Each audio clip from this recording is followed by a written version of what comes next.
Can you hear? Okay, we'd like to welcome you all here today to the Limerick Soviet commemoration bus tour.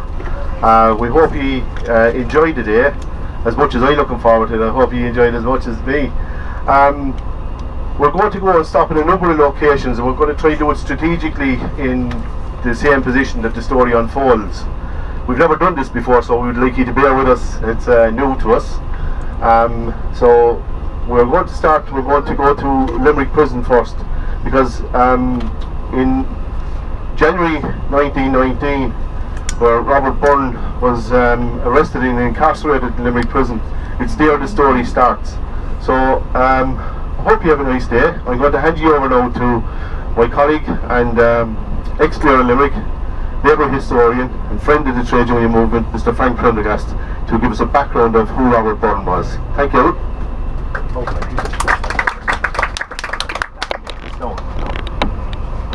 Can you hear me? No. Now can you hear me? Yeah. Okay, this is part of a speech which I gave last year for May Day. And what I will do is I'll read it out again, because as it so happens, today is the anniversary of one of the major events in the whole system. So I was going over the 200-year history of the Limerick Council of Trade Unions, and which was formed in 1810. And I was saying that when it came in 1898-99, after the introduction of the Local Government Reform Ireland in Brackets Act, it gave us all, and people of all level of social attainment, votes for the first time. Women didn't get them until 20 years later, in 1918, after the suffrage movement. But in any case, I then follow and begin by saying, and I'll read this, is probably the better thing to do. 20 years later, this is the Trades Council, they became involved in politics again in what was the outstanding event in their entire distinguished and honourable history, when they established the Limerick Soviet in April 1919. The events began with the dismissal of Robert, or Bobby Byrne as he was known, by the post office authorities in Limerick in January 1919 for attending the funeral of Limerick volunteer John Daly, the former Republican mayor of Limerick. And let me say in passing that my granduncle and his first cousin were the bakers' representatives on that Labour Council. Most of the trades had two representatives on that Labour Soviet or City Council. I might mention in passing that the grandfather of the man that wrote the River Dance, what's this his name? Yes, his grandfather was also a member of that. But in any case, the point I was going to make there was that my father told me that his uncle, who was a Labour councillor in 1899, said, it's amazing the irony of history when people are going over to meet the President, the Queen of England this year.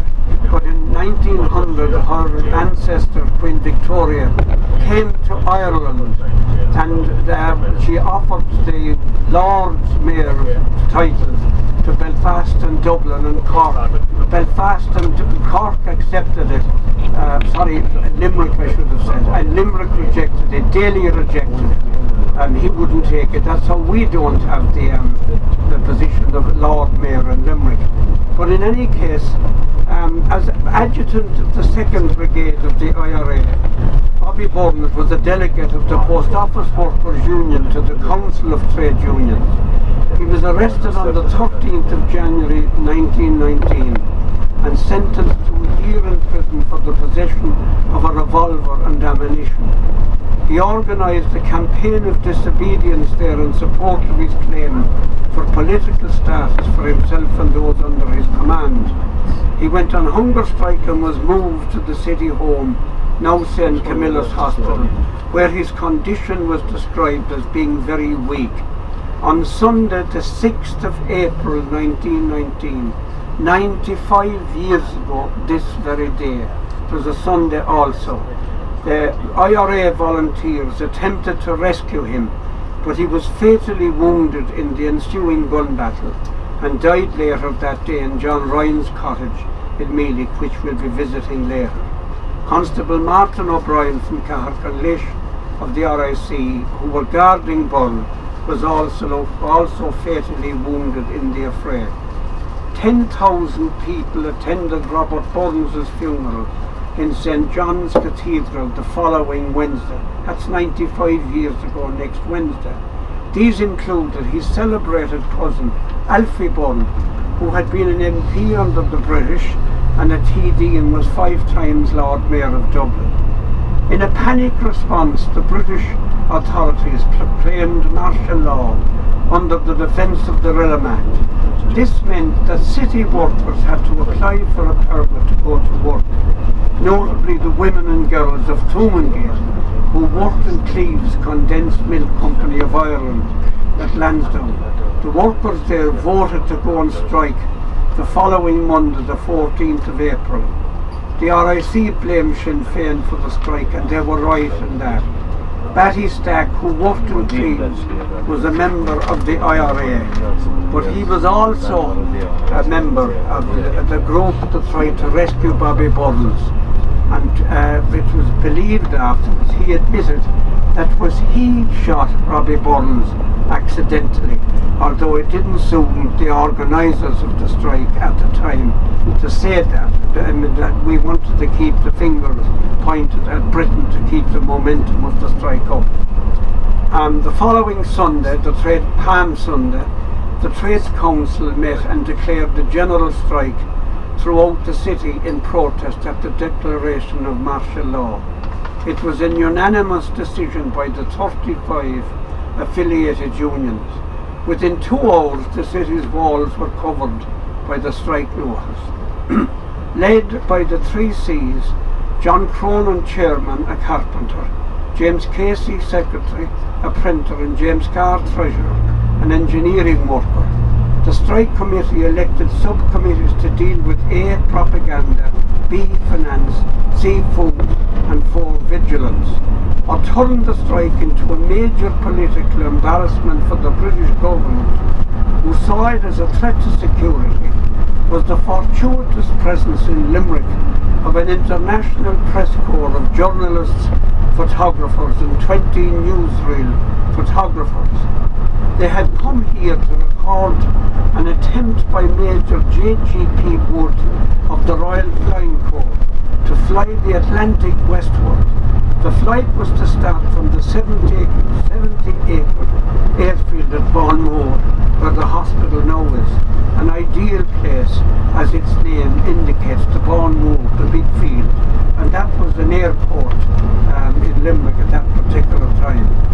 The London Mail had offered a prize of £10,000, that's millions in today's money, and the State Express Company another 2,000 guineas for a successful crossing.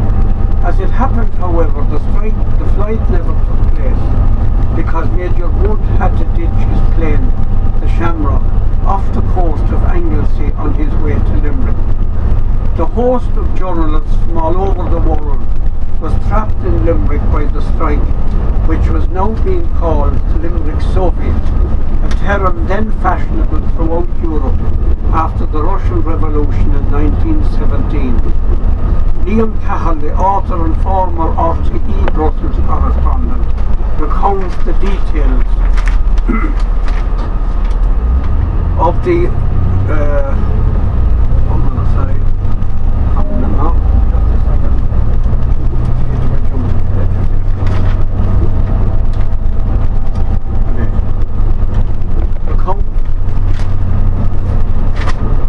the details of the strike in his classic work Forgotten Revolution, Limerick Soviet 1919, a threat to British power in Ireland.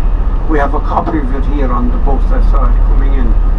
The Strike Propaganda Committee held a press briefing each evening for the journalists, who now gave the Soviet their undivided attention. This was generally sympathetic to the strikers. Among the journalist numbers was a large American delegation, one of whom, Mr. Morris of the Associated Press of America, had his reports syndicated to 750 US newspapers. They would file their copy through the US cable station at Valentia Island, thereby avoiding the British censure. The British authorities were furious over that at the time. They thought they could control the press and the media, but the Americans did it through Valentia Island. When an English news agency claimed that the cables, and I quote, were being scrutinised by the strike committee, and that any journalist who told the truth was a marked man, end of quotation. This was refuted immediately in a letter to the Limerick postmaster by the special correspondents of the Daily News, the Daily Express, the Daily Chronicle, the Manchester Guardian and the Daily Mail. The strike committee was highly efficient, and for 2 weeks the people of Limerick, under the direction of the Trades Council, ran the city's affairs. It was the first such phenomenon in these islands. They organised food and fuel supplies. They issued their own currency and published their own newspaper. They attracted worldwide publicity. But despite their efficiency and the undoubtedly overwhelming support of the citizens, the strike ended after 10 days. This was due to the divisions between the Trades Council and the then Irish Trade Union Congress, who stated that their constitution did not allow them to call a national strike. The Trades Council also knew from their meetings in Dublin that they could not rely on Sinn Féin, the IRA or the Dáil for support. The head office of the National Union of Railwaymen, who were crucial to any such development, that was in London, but whose support was crucial, they opposed the strike, and it was believed that the unionist workers in Northern Ireland would do likewise, because they too believed that the whole thing was a Sinn Féin move. The appeal by the Mayor, Alphonsus M. O'Mara, and the Catholic Bishop of Limerick, Dr. Hallinan, to the Trades Council to call off the strikes also had its effect. On the 24th of April, the Strike Committee proclamation called for a full resumption of work, so ending what was the high point in the almost 200-year history of the Limerick Trades and Labour Council, all started by the shooting of Robert Bull. The Irish Times editorial of the 23rd of April 1919 described it as a very bold and candid experiment in Irish syndicalism. 95 years later, after the Limerick Soviet, whether socialist or nationalist in its inspiration, the Limerick Trades Council can look back with legitimate pride on an unrivaled heritage of service to the city of Limerick and its people. The Morriga Gwivna Slán, Paramount. Thanks very much, Frank. That was a very, very informative description of the Limerick Soviet. And now we're going to come to Limerick Prison, where the start of the story unfolds.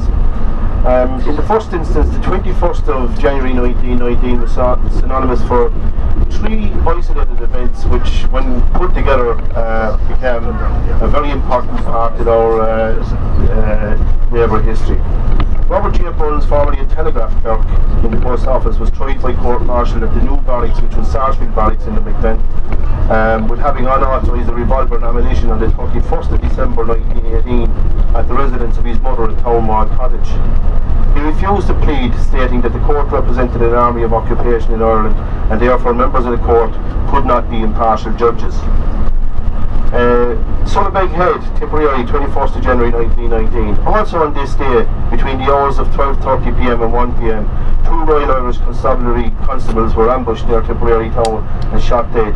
This attack is generally regarded as being the start of the horrific and bloody guerrilla war, which became known as the Irish War of Independence. Also on that day, on January the 21st, 1919, the candidates who had been elected at the Westminster elections of December 1918 refused to recognise the Parliament of the United Kingdom and instead established their independent legislature in Dublin called Dáil Éireann. So now we're just going to pull up outside the prison and our colleague Mike Finn is going to do some readings for us, including a letter that Robert Burden wrote to his mother when he first went into prison on the 18th of January 1919. So I'll pass you over now to Mike Finn.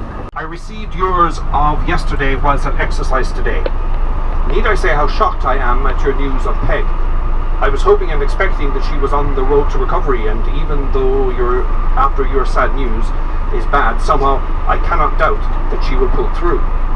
She was always so healthy and cheery that when her disposition must be a big asset in fighting the battle. Please let me know each day how she is. I expect to receive tomorrow and will offer up my communion for her speedy recovery. I'm very glad that you are not lonely and that Kit and Junior and Hugh are with you. The latter, I am sure, is a host in himself. Could you put him with my room and tell him that he can keep my bed warm?